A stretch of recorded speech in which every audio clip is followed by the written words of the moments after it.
Hello दोस्तों, आज हम देखेंगे 26 जून के करंट अफेयर।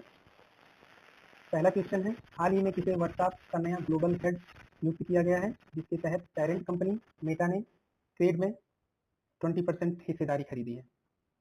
ऑप्शन ए है विजय शेखर, ऑप्शन बी है कुणाल शाह, ऑप्शन सी है भाविश अग्रवाल, ऑप्शन डी है कल्याण मूर्ति। कौन सा विकल्प सही है? विकल्प बी, कुणाल शाह। कुणाल शाह क्रेड के संस्थापक हैं। मेटा प्लेटफॉर्म ने आधिकारिक तौर पर घोषणा की है कि क्रेड के संस्थापक कुणाल शाह व्हाट्सएप के वैश्विक प्रमुख का पद संभालेंगे। इस ऐतिहासिक रणनीतिक सौदे के हिस्से के रूप में मेटा क्रेड ने 900 मिलियन का निवेश करके उसकी 20% अल्पांश हिस्सेदारी का अधिग्रहण करेगी। अगला क्वेश्चन है, पेंशन फंड नियामक एवं विकास प्राधिकरण ने ग्राहकों की शिकायतों के त्वरित समाधान के लिए कौन सा एआई संचालित शिकायत निवारण मंच लॉन्च किया है? ऑप्शन ए है पेंशन मित्र, ऑप्शन बी है ई पेंशन समाधान, ऑप्शन सी है पेंशन सहायक, ऑप्शन डी है पेंशन कवच।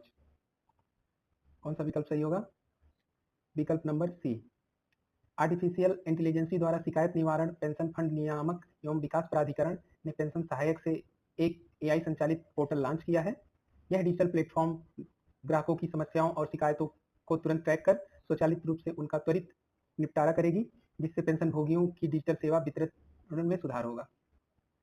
अगला क्वेश्चन है, भारतीय रिजर्व बैंक की विशेष स्वैप विंडो के तहत विदेशी मुद्रा जुटाने और $300 मिलियन के बॉन्ड जारी करने वाला भारत का पहला केंद्रीय सार्वजनिक क्षेत्र उपक्रम कौन सा बना है?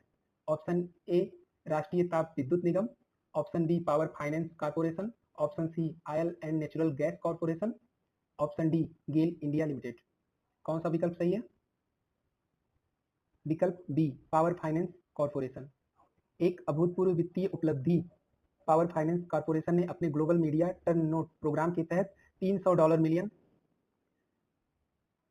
मूल्य के बॉन्ड सफलतापूर्वक जारी किए हैं। इसके लिए एनएफसी ने आरबीआई की फॉरेक्स स्वैप विंडो का लाभ उठाया, जो देश के किसी भी सीपीएसयू के लिए पहली बार है।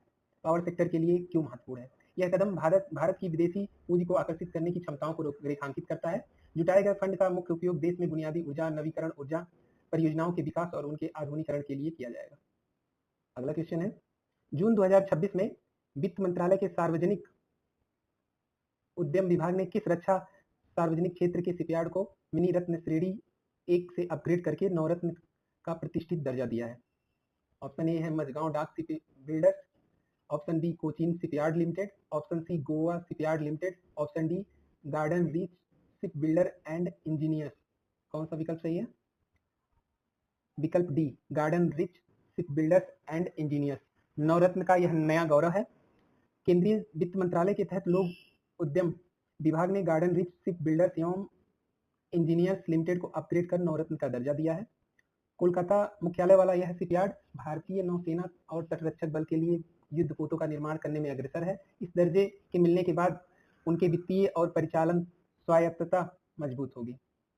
अगला प्रश्न है, जून 2026 में फ्रांस, जहां 44.3 डिग्री सेल्सियस तापमान दर्ज हुआ, सहित पूरे पश्चिमी यूरोप में मचे भीषण सूखे और घातक लू हीटवेव के प्रकोप के पीछे मुख्य वायुमंडलीय कारक कौन सा है?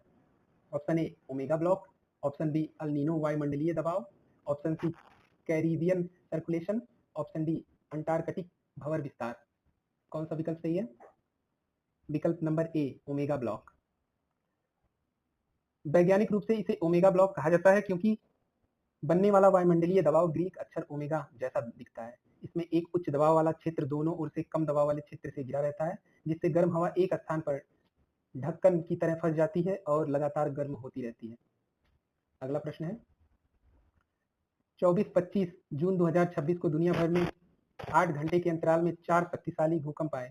इनमें सबसे शक्तिशाली तीव्रता वाले दोहरे भूकंप से किस देश में भीषण जानमाल की हानि हुई?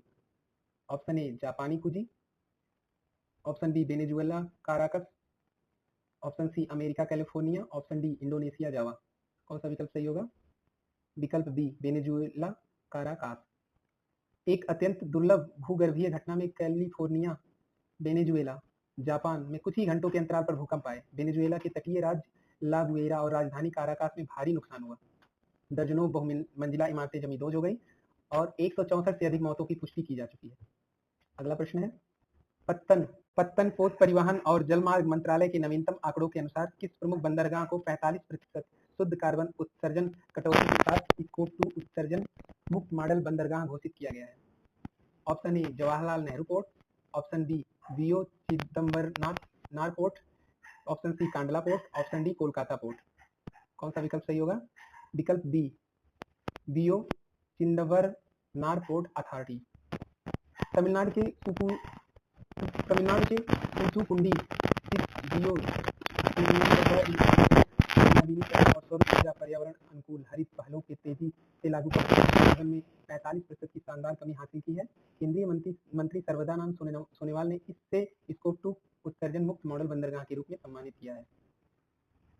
अगला प्रश्न है, मंत्रालय की नवीनतम घोषणा के अनुसार भारत किस देश को पछाड़कर 35.4% की अभूतपूर्व वैश्विक हिस्सेदारी के साथ दुनिया का नंबर 1 जहाज पुनर्चक्रण देश बन गया है?